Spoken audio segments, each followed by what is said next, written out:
Welcome to episode 1 Yes. of our new show. She is Lais, and I am the coach, and that is the name of our show. First of all, if there's ever been a time for personal bubble, this is it. We will always stay true to what we do. What you're doing is going to get you to the next place. Right. Throw the list away. What? It's only a matter of time before you cave. You can look way better than you used to. Such a great experience. Well, like it knows everything you've given. Shown curiosity. What if it actually works? I've been chopped down como persona. 100%. An extra You're city right now. Sometimes it is a memory. Welcome, everybody. Peace out, everybody. Welcome, everybody, to Lais and The Coach, and today we have a special guest. Today we are joined by Genea Barnes, who is a coach and a mentor and a host of the Be the Wolf podcast. Welcome, Genea, to the show.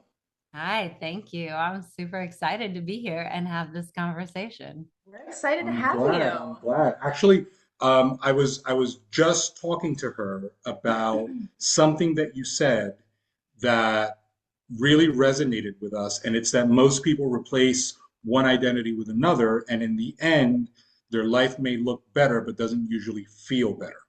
We are in the business of transformation, like fitness transformations. We transform people for photo shoots or for the stage. And so many times people will end up on the other side of a massive transformation where they lose the weight, they step on stage in a bikini, but nothing clicks. Like Yep. there's still like that old, disconnect. there's a disconnect. There's still that old version of themselves. Have you found like that in what you do, the similarities are the same? Oh, I mean, it's exactly the same, except a lot of my clients, they're doing, they're trying to transform through their business or they're trying to transform through their relationships. But I know how you do one thing, my mentor always says, how you do one thing is how you do everything. And so relating it to fitness and losing weight and all of that, like I struggled with weight my whole life. And it wasn't until I finally started getting to the deeper stuff that all of a sudden it was no longer about trying to look good so that everybody liked me, trying to look good so that I was safe, so that I could be loved.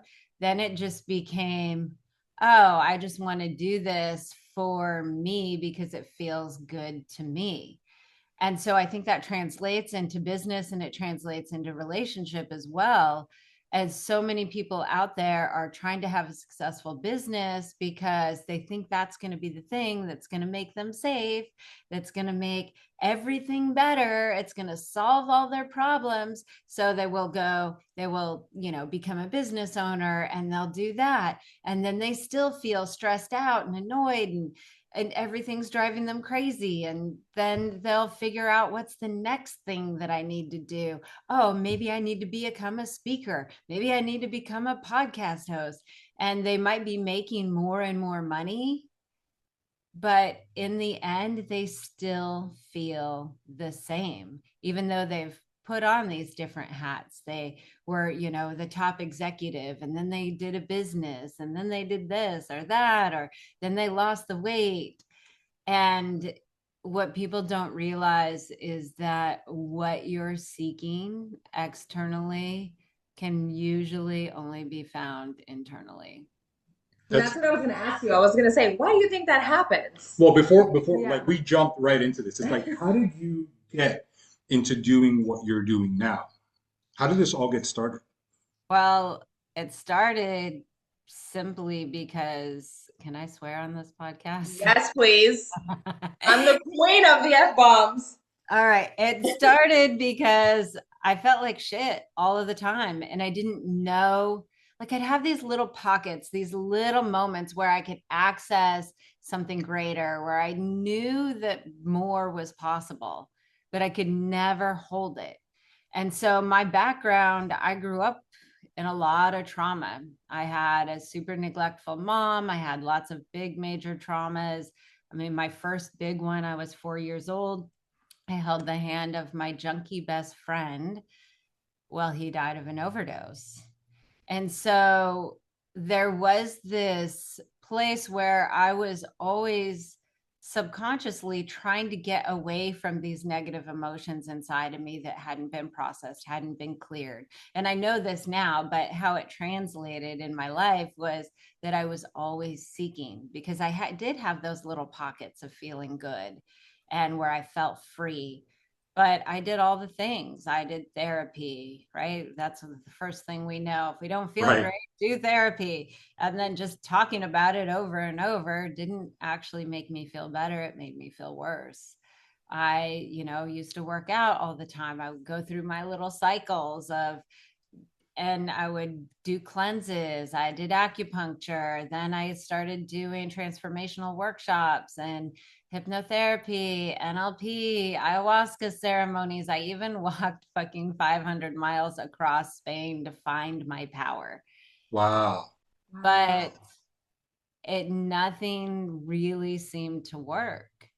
And so at the point when I started doing some stuff that was making me feel better, like I wasn't triggered all the time, I had more ease, I had more calm. So I studied those things because I wanted to help other people out of the same kind of situations that I was. Like I first started coaching, and I knew it was really important for me to be able to heal trauma, because that's the space that I had come from.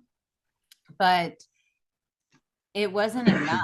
All the stuff that I trained in wasn't enough. And so I kept going deeper and deeper with myself and with my clients until the work transformed into something completely different that is now my own signature work. But it came out of a necessity of trying to heal myself. And I think so many of us coaches, that's I was gonna where say it that's begins, normally, right? yeah, That's where it yeah. begins.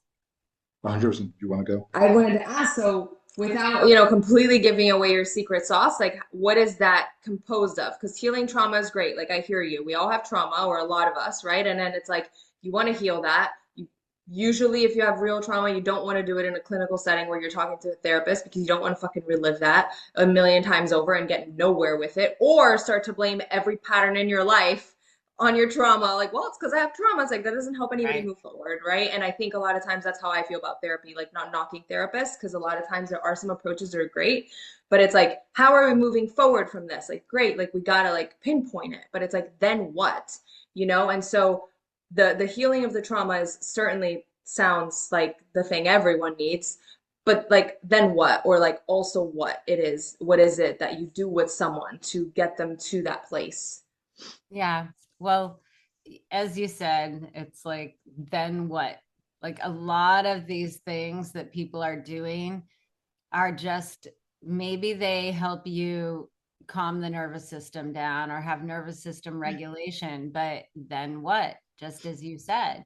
And I think for a lot of people who've experienced trauma or a stressful childhood, and that's really what trauma is. It's a stressful situation that you is a little overwhelming and you can't process fully. So the work that I do goes deep, and everybody's talking about this. I am not enough. I'm not capable. I'm not worthy. And right, so a decade or two ago, we were blaming all of our problems on our parents, right? That's like what the conclusion that came out of therapy. It's like it's Yep. my parents' fault. That I am so fucked up. And then we're getting into this space now where it's like everyone's doing the affirmations. I am worthy, I am abundant. But that's not, because these stories that we tell ourselves, that I'm not enough, or I'm not good enough, or I'm not capable, that is actually a detour from the real thing that needs to be processed and dealt with. And so what I've discovered over the years, like I had to peel all those layers back until there was nothing left. I'm like, there's no ounce, there's no cell in my body that doesn't feel not enough. So why am I still fucked up? Why am I still doing the same patterns? Why can't I get the business, get the money in my business and hold it? Why is it always yo-yoing? Why is the relationships always yo-yoing? And so underneath that stuff is deeper repressed emotional content. And usually when I get to that place with a client, it's just a matter of sitting in it and allowing it. And it sounds so simple, but our brains have been wired to not get anywhere close to the unprocessed emotions in our nervous system because our brain thinks that it's dangerous. And whatever, if we get close to it, that we're going to die because you didn't process it in the first place. So you must not be able to handle it. It's a And threat. so, yeah. And so, usually, when people get to these places where we get to the actual real emotion, not these detours that we're trying to like put up these blockades. Oh, if I feel not enough, or if I feel shame, or I feel all this sadness, then I won't get close to feeling that unprocessed emotion because I'm just dealing with all this other bullshit that's it feels very real, but it's a survival mechanism. Mm-hmm. And I think that's the big thing. And it's so hard for people to get to the truth, to process what needs to be processed and cleared because all those emotions feel so real. And Do you think you would have gotten to this place without all the other things you tried? Like without the no, 500-mile walk, without the, so would you say that those things are part of the reason that you are where you are now? yeah, 100%. I mean, the beauty of a journey like mine is that I get to shorten the time for other people. But all those things played a role. Like there were moments when I walked the Camino de Santiago through Spain where I had to face things in a different way. And then there were moments when I did things the old way, the normal way that didn't get me anywhere. So it was like I had a few moments of stepping into and finding my power and holding it. And then, a few like 100 miles later, I just slid back into the old patterns. But being able to see the trajectory and taking all the experiences together is what helped me figure out the work. And I don't think I could have done it without all of those things. We talk a lot about like resetting. Like we always feel like even in a fitness journey, like people reset, right? They get to a certain point where they find like they're losing themselves or losing the version of them that they know, and then they have to do something. They call it sabotage, but all they're doing is resetting, right? Or at least that's what we've called it. Do you find that that reset point is almost built into us, or are we simply protecting ourselves from the unknown? It's interesting. I used to think it was protecting ourselves from the unknown. But what I've come to learn is that reset, we have this original cage. And I like to think of it, and this speaks back to like, how do we get to that place, like right with the therapy and all that, where we're solving and processing and doing all that, but how do we get to this place where we can actually do it differently and hold the better things in our life? And so there's this point where I like to say, if you have a level, whatever your level of peace was as a kid, say it's a level 3, then you'll probably recreate a level 3 level of peace as an adult. If your level of joy that you felt safe and allowed to have was a level 5, then you'll probably recreate a level 5 as an adult. And same with freedom, and same with love. So let's say they all add up to an average as a level 4 as a kid. As an adult, you might get to a level 5. But most people are just recreating the same cage with different sets and different costumes. Like we have seen the story of Romeo and Juliet, how many different ways, how many different times you see it threaded through so many different movies, but different set, different characters. Different In costumes. theory, it's different, but it's the same plot line.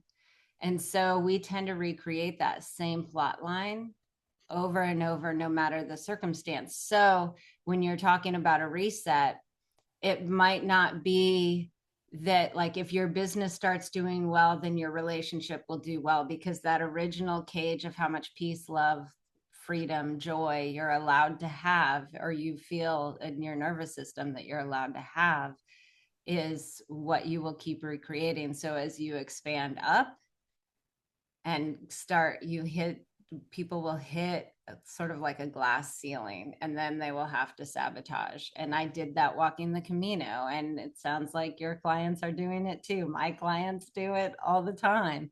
And so one of the things that's so important is to be able to build your capacity to hold those high frequency level emotions. And that's definitely nothing therapy teaches you.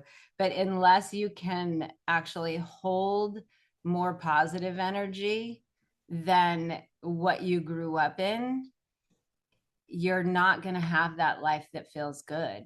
And most people have that cap because, for whatever reason, if they stepped more fully into who they are and they really were so just the brightest, biggest version of themselves when they were little, somebody didn't like it. Oh, you're being too much, quiet down. And so people get to this point of this, how much they're allowed to be who they are. And the essence of who we all are is peace, love, joy, and freedom, but our own little perspective of it.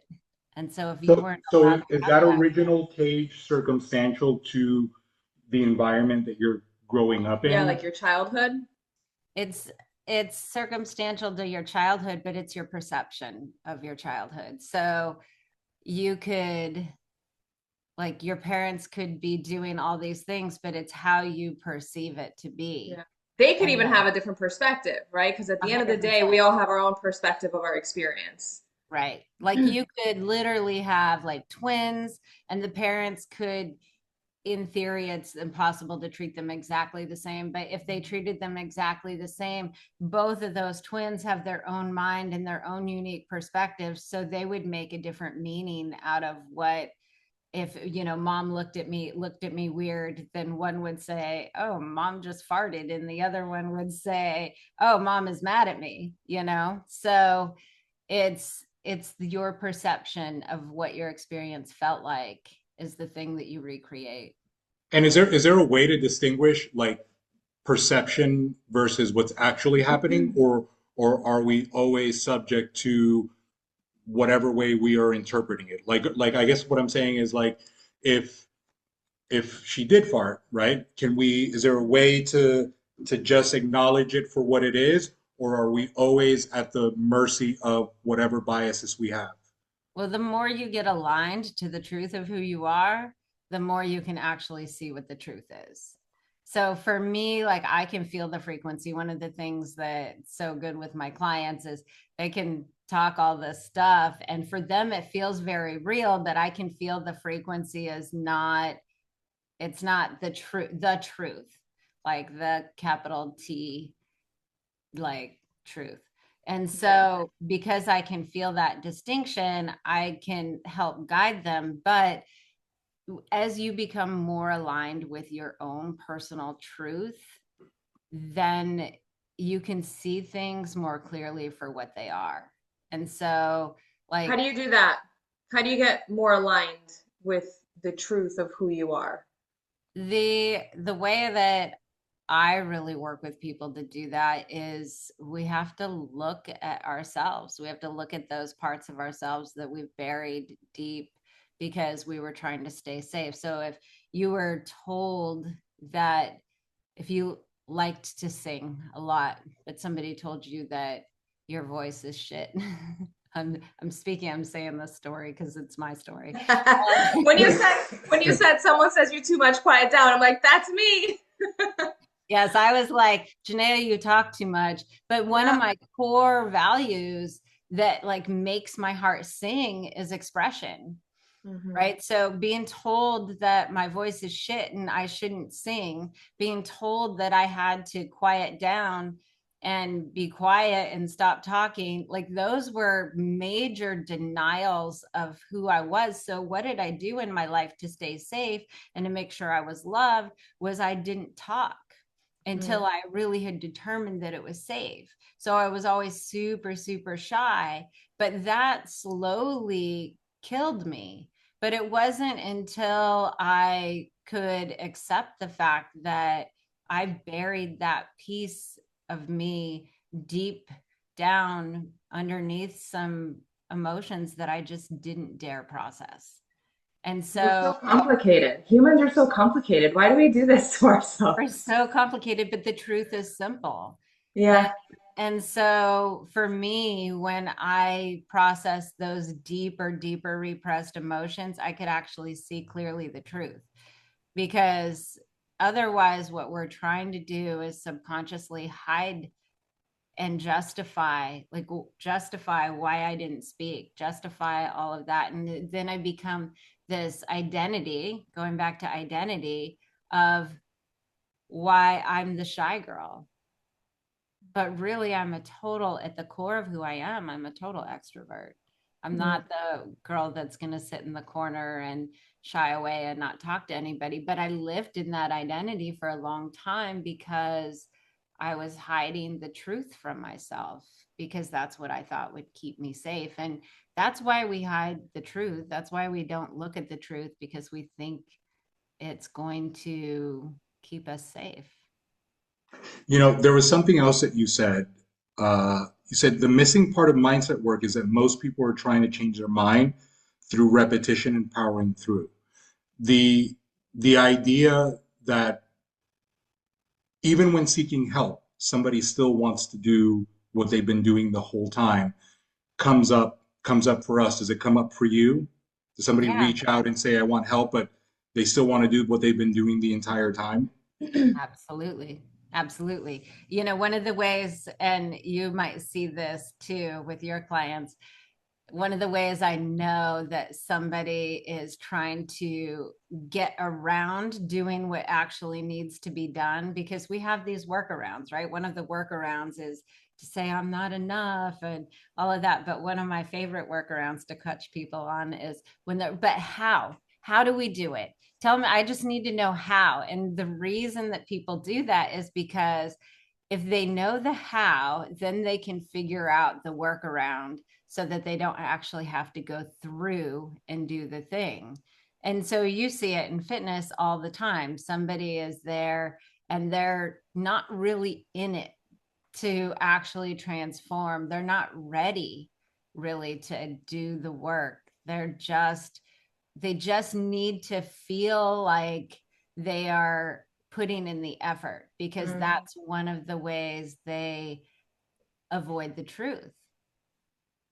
Do you find, just piggybacking on that, do you find that deep down they don't want to change, or that they do, but they've been who they are for so long that, It's scary. right, it's scary or We uncertain. talk about this all the time. We're like, do they want to change or do they think they want to change, but they're not ready? And if they're not ready, how do they get ready, right? So then it's that. It's like, does somebody actually want change or does it just sound like a good idea? I think that people consciously want it, but they don't realize that to do it, to actually get the change, they have to let go of something. You know, you again, going back to that identity, you can't be who you are if you want something different. And the why it's so difficult for people is because the way they've been doing things has been what they started doing to keep themselves safe. So their subconscious mind freaks out if you go to do something different or to do it differently, because historically that came with some sort of backlash. So if you're going to, like, for instance, for me, there was backlash if I achieved too much. It would be like my mom would, it's like I couldn't outshine her. If I outshined her, it felt like my perception as a kid was that love would be taken away from me. And so I lived most of my life subconsciously never outshining my mom, which is very hard to actually do because she was sick for like 35 years. She didn't do a lot with her life. So for me to not outshine her was very difficult. And I wanted more in my life than that. But that deeper thing, that subconscious fear of losing the love and losing the safety that your mom provides was so great to my nervous system that I just kept sabotaging over and over and over again. And I can look back at, my story is I was doing all the right things. And I was doing all the right things, but I wasn't doing them in the right way. I Mm. was doing them in the way to make it look like I was moving forward and trying, because I needed to do that because that was part of my identity that kept me safe. But my other identity that kept me safe was to never outshine mom. So for me to actually have made my business work and to actually get a life full of joy and fun and love and all of those things meant I have to let go of those identities that I perceived kept me safe. Why do you think people don't revisit that? Like, for example, if somebody kind of like sets themselves up in a place where they are, you know, on this Groundhog Day, living the same identity, the same life, doing it, Yeah. it's in repeat. Why are we living in a time where we're so rushed that we don't even take a second to sit down and kind of like reevaluate how we got to where we are and whether or not it's the right path, or is it something else? I don't think it's that. I think that people have a really hard time facing themselves. And I'll say me, because I did it for most of my life. The perception was that it was the things outside of me that were causing the problem. Mm. And so it didn't matter how much time I spent with myself. I never looked at, hey, maybe I'm the problem. And I think what happens is people have to go through enough crises and typically and lose things so many times before they can actually start to see that, wait a minute, this same thing keeps happening. And either all the people I attract in my life, all the people in the world are like these people that I've been attracting, or maybe there's something going on with me. And I think there's a point when it gets bad enough. And, Tony Robbins has this quote that I love. It's people change when the pain of staying the same becomes greater than the pain of change. And I think when you've hit enough crisis and you've hit that wall enough times, then eventually there's a light bulb like, oh shit, maybe I'm the problem here. It's very rare, I feel like, that people are able to do that. Like, take personal responsibility for whatever's happening in their life and be like, hold on a second, like, I'm the common denominator here, right? It's like all of these bad relationships or bad jobs or businesses or whatever. Anytime that you find yourself thinking that everything is happening wrong to you, you're like, you almost have to stop and be like, okay, hold on a second. Like, everything can't be that messed up and I'm okay. Like, I got to be playing a role on it here. And maybe sometimes you're not, but you have to at least entertain the possibility, But I feel like most people don't do that. No, most people are sleepwalking through life.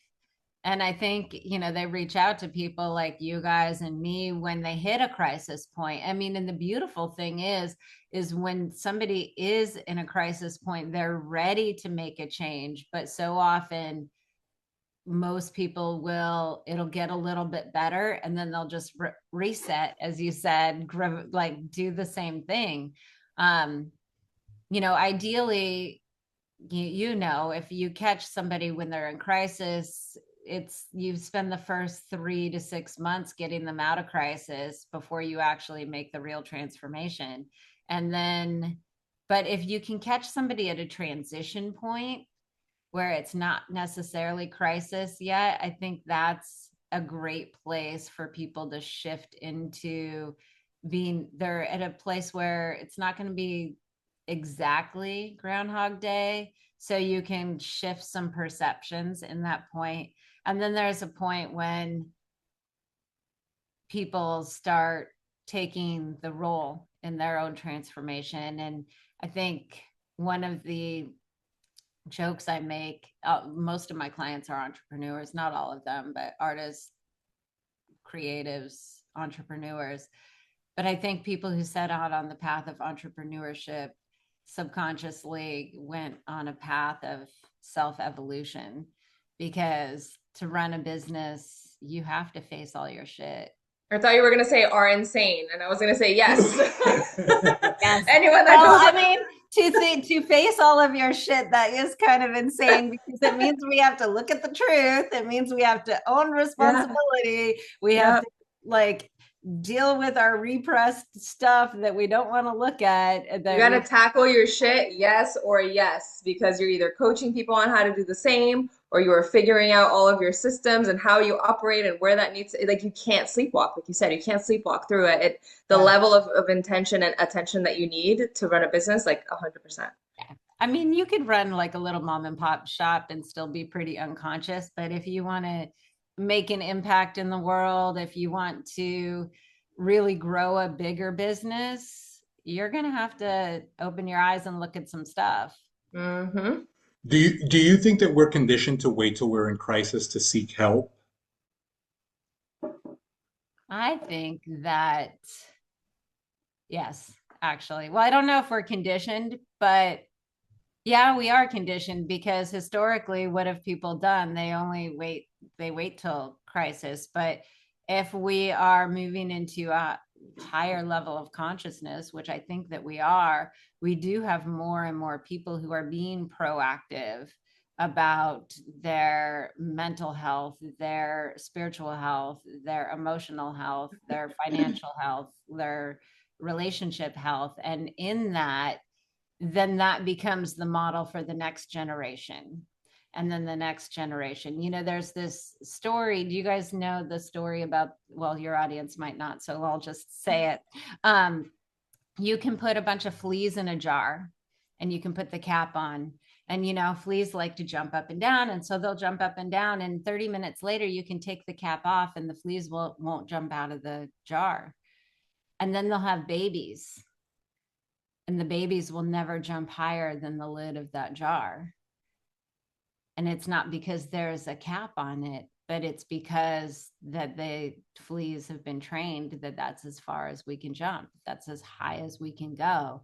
And so if we've historically waited till there was crisis before we shifted and changed and grew, and that's what we witnessed our parents do, then that's what we're going to do. But if it's somewhere along the way we shift in our own journey, then our children will see something different. And we're also, with the advent of social media and everything else, we're seeing more and more people. We have more exposure to people who are taking a proactive stance on their own evolution. And so I think that's going to change. It's always going to be there. Crisis will always be there. If you're not proactively trying to grow and expand, crisis will happen whether you want it to or not. But you're right, times have definitely changed, or we have changed the trajectory of how a lot of those things work. Because growing up, it was very different in terms of how our parents handled, how they spoke to each other, how they handled conflict, how they handled their kids. It's like everyone now, it seems like for the most part, will hear their kid out, or will, back in our day, it was like, you're the kid, like be quiet. This is an adult conversation. And yes, there's still times where that applies. But I'm saying overall, it's like we take our kids' thoughts and feelings into consideration. Like that was not a thing back then. No, You know? yeah. I thought, like, I didn't know I had anxiety until I started getting rid of my anxiety, because it was just the way it was my whole entire life. And nobody talked about anxiety in the 70s. It wasn't a thing. 80s. I always said I'm just electric. I'm just fast paced. I'm just, like high strung. Like I'm just like do a bunch of things at once. And then you start to hear things and you're like, oh my God, I have this thing that everyone's talking about. It was never a thing until people made it a thing. But I do think that now people are more conscious of healing Yeah. their trauma and talking about things and, being more vulnerable and being more in tune with who they are. And I'm not saying that it's never been done, but it certainly was never out in the open as like a thing that people should do. But I still think people don't ask enough questions. Back to the flea jar. Like, I don't think that there are enough people trying to figure out why that's as high as we can go, right? Like if the rest of the fleas are only going that high, how many of them are saying, well, how come that's it? Well, I think that, when I talked about my story, how I said I had some little pockets where I could catch the freedom and the joy. And I think for me, because I had that, that's what kept me seeking. And I don't know, like, was probably because my mom let me run around. I mean, I was 4 years old hanging out with a junkie up the street. Like, my mom wasn't paying any attention, but I really experienced freedom in that way. And so I knew in my bones and my experience that there was something more. And I don't know that a lot of people are living in circumstances where they get any exposure to being able to connect to that. So that feeling, and Superman was the other thing, because Superman really, that seeing that movie made me believe anything was possible, really kept me seeking for more. And I think, you look at a family that's got 2 or 3 kids, 4 kids, and there's maybe one that really pushes those limits and tries to go outside the bounds of the jar. Yeah. But a lot of times there's just the others that fall in line and just do exactly, stay in the original cage and aren't trying to get out of the cage. And they've said, like, people who have ADHD have been a major force in the evolution of humanity. It's because they were really seeking those to solve those problems. And it's I also think that some of the source of that is feeling stress and feeling unsafe. And so if you feel that way at home, then of course you're going to keep seeking and seeking and seeking. If you have any, like, inclination, consciously or subconsciously, that you're not feeling the way you're supposed to.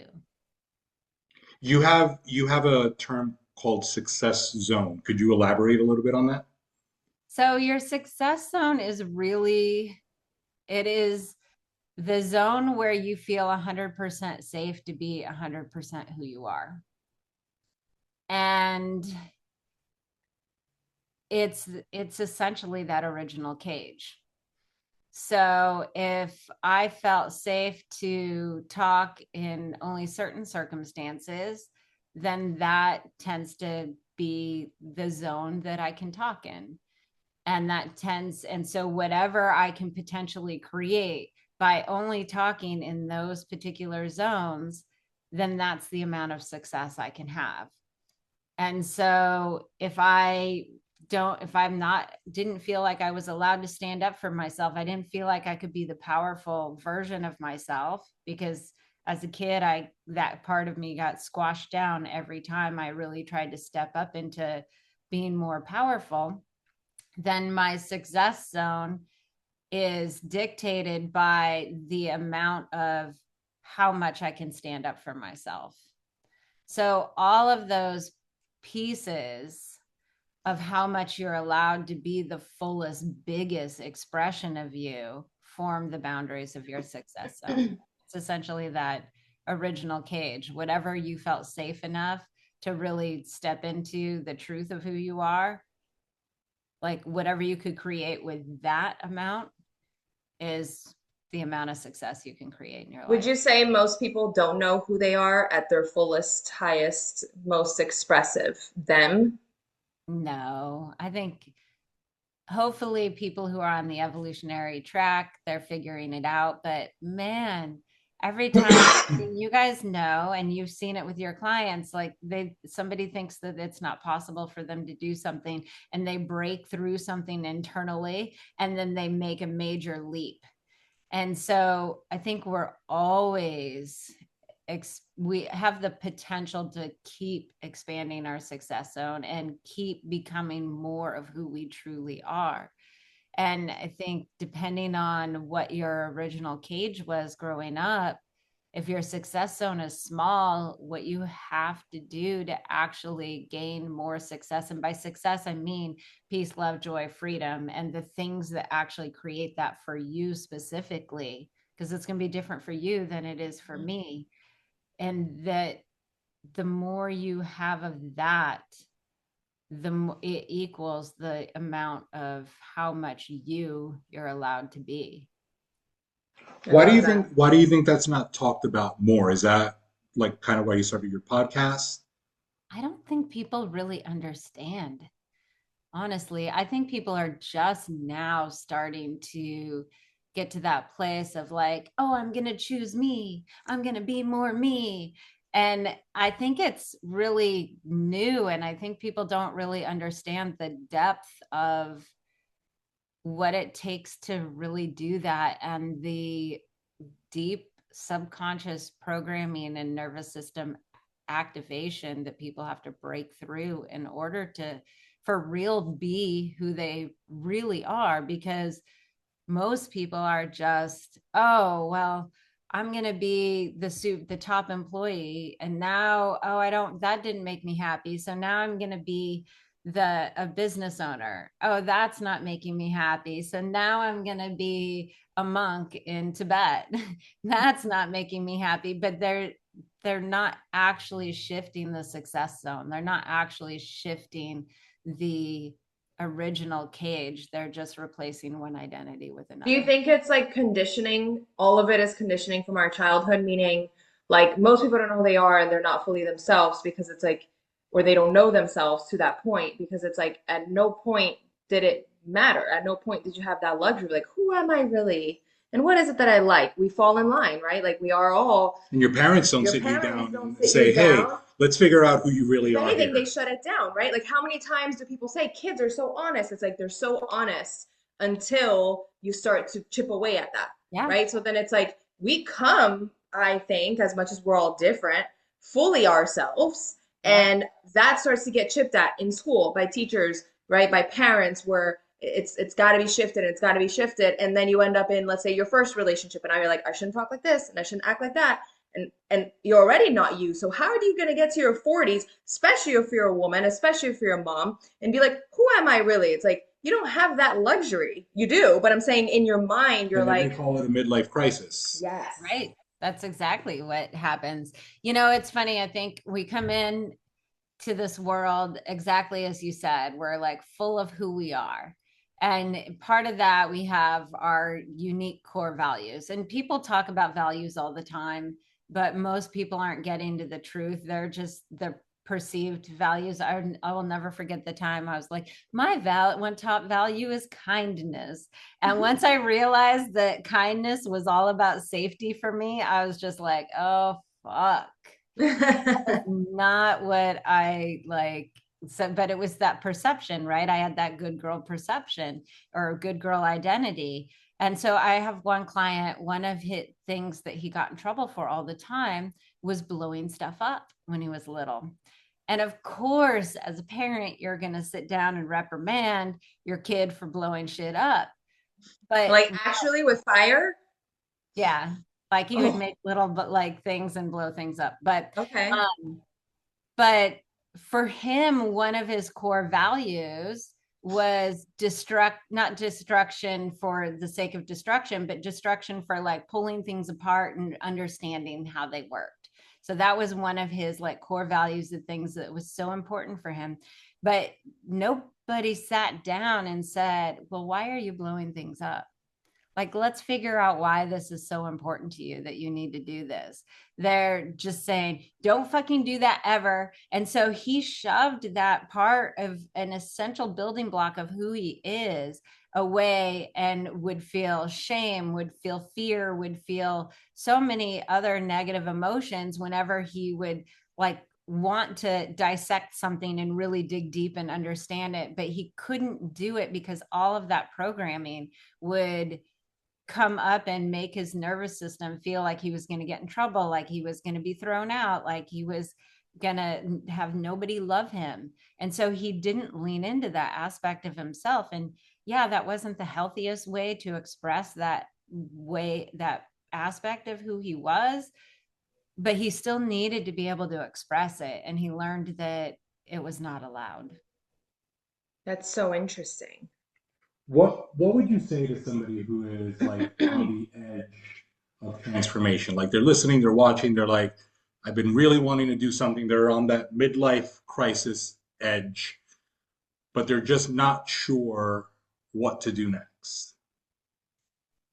Well, I think it depends on what their situation is. So if somebody doesn't have any money and can't hire somebody to help them, the first thing I always say is learn how to sit still in the silence. And so some people call it meditation.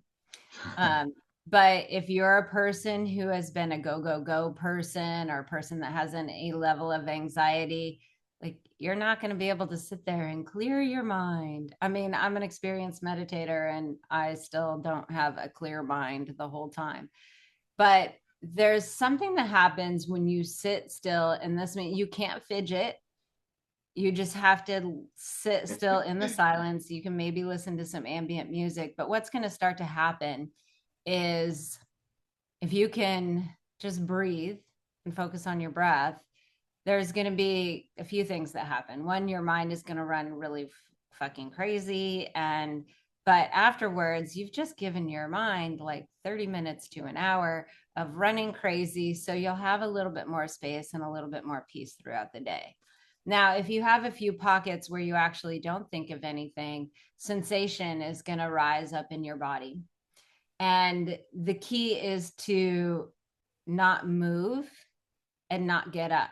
Like if you feel the need to get up, you probably need to sit for 3 more minutes, because what's typically happening is some of this unprocessed sensation is coming up to process and release. And so if you have no money and you can't hire anybody to help you to move through the process faster, just start sitting, work your way up to an hour a day, maybe even 2 hours if you want to go excessive like I did. But Without fidgeting, I don't think I can go 20 seconds. see, so look at just start with 5 minutes. I am a fidgeter, like a professional fidgeter. So when fidgeting is usually because you're trying to avoid sensation that's happening inside of you. And so if you can just sit still through it, you're going to feel sensation. It might feel like heat. Occasionally it might be like a little burst of tears for a minute or something. But you'll feel sensation, and to sit through the sensation, you're training your nervous system that you're not going to die, and whatever circumstance that would trigger that feeling is no longer a threat to you. So in that just sitting still, you'll be healing yourself. That's so interesting. You're like, you can never do it. You better hire somebody. You do. Well, you do it. I mean, do it like I have my clients sit, but I always have them start with 5 minutes a day. Once you do 7 minutes, once you do 7 days in a row of 5 minutes, then you increase it to 10. If you only make it 3 days, you keep trying until you do 7 days, and then you increase to the 10 minutes a day. I have a question.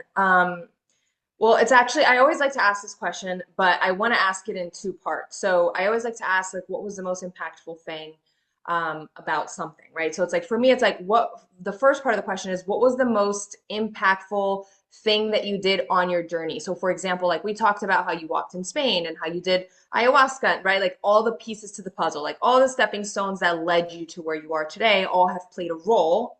I'm sure, they have all played a role. But which one was the most impactful in terms of your journey here? I would say meditating, honestly. I started with 20 minutes a day, and after the first week, like I had been trying to meditate for years, like I'm gonna do it, and I could not fucking sit still, right? Like body full of anxiety. And so The first week, I noticed a marked uptick in joy. And then I went for it. I started meditating 2 hours a day. Wow. And everyone's like, how do you have time to meditate 2 hours a day? I'm like, I don't know, but I'm getting more stuff done. It's so weird. And I started making changes that I never would have done. Like, I stepped into coaching. I stood up to my boyfriend at the time. I didn't freak out when he got angry, like stupid stuff like that, because I was very anxious and like, oh my God, you're mad at me and I have to bend over and do whatever it takes to like make sure that you're okay. And then, that kind of stuff. That same way in my business. And yeah, everything was a little bit easier. And so I still meditate every day and it still makes an impact, even with all the other stuff that I've done. That as a baseline, I think, and especially because I did it consistently, like everything else I didn't do consistently. That's Like what I was going to say. Yeah. You would think when that you're, something bigger, right? This is the most simple, but you are able to not only do it consistently, but carry it with you as you go. But then my second part would be of all the things that you do, like inside of how you help somebody or I guess someone's journey to, through that process. What is the most impactful? I know that everything matters. I know that like going back to our childhood, I know that changing our perception and healing and all the things matter. But what is the most impactful thing that someone can do like today if they wanted to feel better or make a change? Is it meditating again? Because I'm gonna have to fucking meditate now. I mean, that would be one of them. The other thing you can add to that. So, right, I always like to make my clients have a peace, love, and joy practice. So meditating is the peace practice. I keep a picture of little me on my phone. I love that. And so the love practice is to stare at a picture of little you when you're still full of joy, when you still have that essence of who you are, and really connect with that because that opens up the feeling of love. And then find some small thing that lights you up. Like for me, jumping on a trampoline or dancing is something I do every single day. And I do it for, anywhere from 5 to 20 minutes. But tapping into those higher level emotions, the peace, the love, the joy, reminds you of who you actually are. And so the more you do that in your life, the more access you have to the truth of who you are. I love That's awesome. that. That's amazing. I love That's it. awesome. If somebody's listening or watching and they're looking to expand, where are some of the places that they could get a hold of you, website, social media? My website is under construction right now, so you can find me on all the socials at Genea Barnes. So it's GeneaBarnes. So I did say I just talked about these small things that you can do, but there are some big things. One of the things that's been super impactful for me is firewalking. And so in this upcoming year, you can reach out to me on social media, send me a DM, leave me a comment, but I'm leading 4 different firewalks this year. The first one's in January. So if you want to really increase that capacity for who you are, to be able to hold it, to hold more of who you are, hold more of the peace, the love, the joy, and the freedom, that is a powerful way to really up level and get you to the next level in a fast way. Like the other things happen slowly over time. This one happens quite a bit faster. That's amazing. That's amazing. And I'll link your social media handles in our show notes. I definitely want to thank you for being on the show. I think that this Yes. is an episode that people could go back to and take That's notes great. on and listen to. And I think that we definitely are excited to potentially have more conversations with you For sure. in Yeah. the future. So thank you so much for being on the show. For everybody that's listening and watching, do all the things that people do on podcasts, like, share, subscribe, comment, leave questions if you have them for Genea, and we will send them her way. And until next time, peace out, everybody. Bye, guys. All right. Bye. Thank you.